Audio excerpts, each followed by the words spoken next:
당시 공단계, 고대 노예제.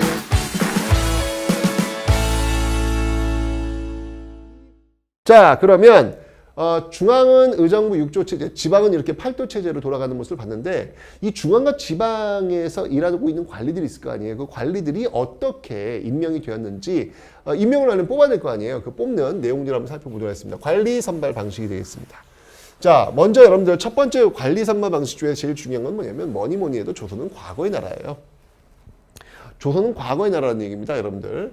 과거 이건 이제 예조에 담당하겠죠. 예조. 이호, 예병, 현공, 예조 이제 교육부 뭐 그런 쪽이 되겠네요. 예조에서 담당하는 곳인데, 보시면 알겠지만 문과와 무과와 잡과가 있습니다. 문과와 무과와 잡과가 있는데, 문과는 여러분들 양인 이상이면 누구나 볼 수 있어요. 그러니까 양반도 볼 수 있고 중인도 볼 수 있고 일반 백성도, 농민들도 볼 수 있어요. 그런데 일반 백성들이 보기는 어렵겠죠. 네. 먹고 사는 것도 힘든데 이거 하려면 공부에 올인해야 되는데 가능하겠습니까? 그죠? 결국은 전반적으로 양인 이상이지만 주로 공부할 수 있는 양반집 자제들이 주로 시험을 받겠구나. 이게 추측할 수 있겠죠. 자, 이 문과 응시를 못 보는 사람들은 누구냐면요, 바로 서얼이나 제가녀의 아들입니다. 자, 서얼은 누군가요? 서얼은 바로 첩의 자식이죠. 서자, 양인첩의 자식, 얼자, 천민첩의 자식. 그래서 합쳐서 서자, 얼자 합쳐서 서얼이라고 이야기하는데, 이게 이제 그 유명한 홍길동이 했던 문구 아닙니까? 아버지를 아버지라 부르지 못하고 형을 형이라 부르지 못합니다. 분명히 내 아빠는 그 사람인데 왜냐면 엄마가 첩의 자식인 거라. 그러면 아버지를 아버지라 부르지 못하는 것이죠.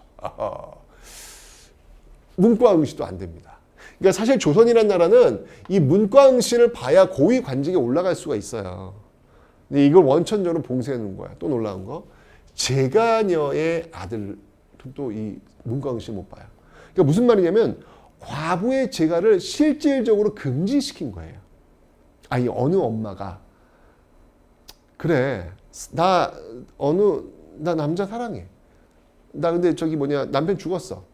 죽었는데 새로운 사랑이 찾아온 거야. 그럼 어떻게 해야 돼? 사랑을 하고 말고 그 사람이 선택하면 되는 거 아니야? 근데 조선은 원천적으로 그걸 봉쇄를 시켜놨다는 얘기예요. 새로운 사랑이 찾아왔다 할지라도 만약에 그렇게 해서 결혼을 했다, 그래서 아들을 낳았다, 그 아들은 문과 응시를 볼 수 없는 거예요. 그러면 나조차고 내가 사랑한다고 내 자식의 앞길을 막아버리는 거잖아요.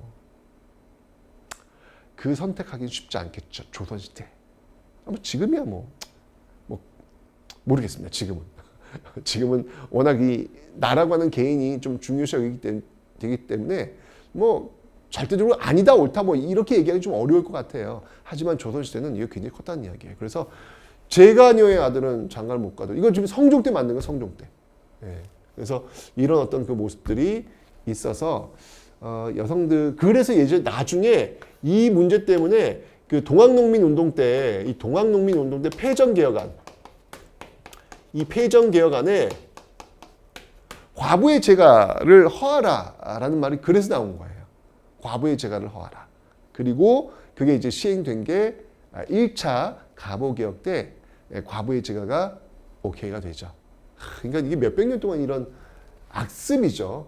근데 물론 우리의 관점에서 악습인데 이 당시 사람들은 또 이게 당연함으로 여겨졌겠구나라는 거 봐두시면 되겠습니다. 자, 그래서 문과 이런 어떤 그 내용들이 있고요.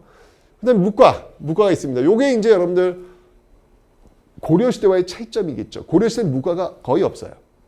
이유는 뭐다? 고려는 거의 에브리데이가 전쟁터이기 때문에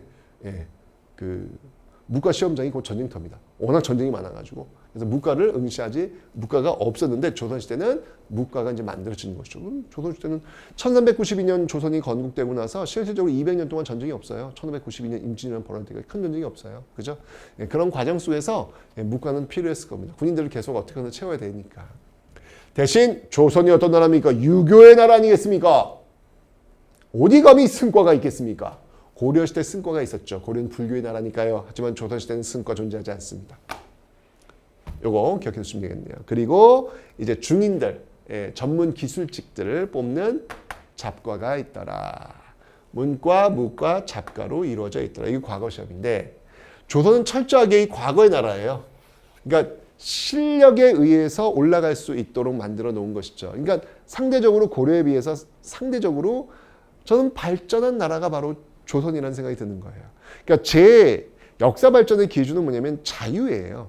인간의 자유. 인간의 자유의지가 얼마나 확산될 수 있느냐가 저는 발전의 기준점이라고 저는 생각을 합니다. 고려 시대는요, 어쨌건 간에 그 문벌이라고 하는 그 시스템 속에서 이 내가 원하고 싶은 것들을 해낼 수 있는 어떤 그런 시스템이었거든요. 근데 조선은 좀 더 열려 있는 것이죠. 과거 시험해 가지고 합격하면 되는 거예요. 실력이 좀 더 중시하는 거죠. 고려 시대는 신분이 좀 더 중시됐다면 조선 시대는 실력이 좀 더 중시되는 것이고 그 실력이 바로 내 자유의지와 연동이 가능하다는 것이죠. 그래서 상대적으로 고려 시대에 비해서 조선 시대가 좀 더 자유를 좀 누릴 수 있는, 내가 하고 싶은 걸 할 수 있는 그런 시대. 그래서 좀 더 진일보한 사회는 아닐까라고 저는 보고 있는 겁니다. 그런데 이렇게 과거 시험 말고요, 여러분들 천거도 있어요. 추천제.